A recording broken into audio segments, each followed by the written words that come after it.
In this video, I will show you how to remove a commit from Git log and basically remove it from the repository. And the idea is that if you do this, you are rewriting the history, and in other words, nobody can tell that you deleted that commit. Usually it's a bad idea to write a history, but in this case, imagine that I have a commit in my repository and it's breaking the build and I just want to get rid of it, and that is the decision I've made. And so how do you remove that commit? If you look at this repository, I have two commits.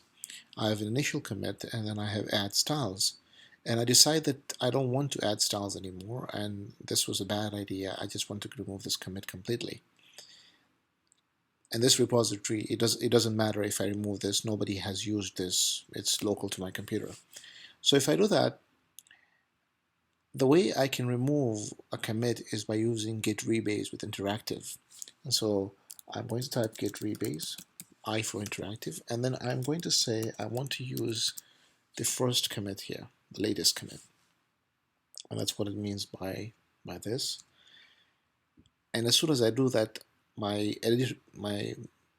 editor opens up. In this case, I have VI, and it asks me what do I want to do with this commit. And it gives me some options, and you can see one of them is D, which means drop. So I'm just going to say I want to drop this commit, which is D, and then I just save this file. As soon as I quit, you will see if I do git log, it removed my commit, and now it's as if I don't have anything in there. And so if I look at the index.html file, I don't have anything.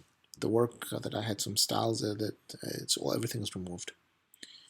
I hope this helps you, and have fun with Git.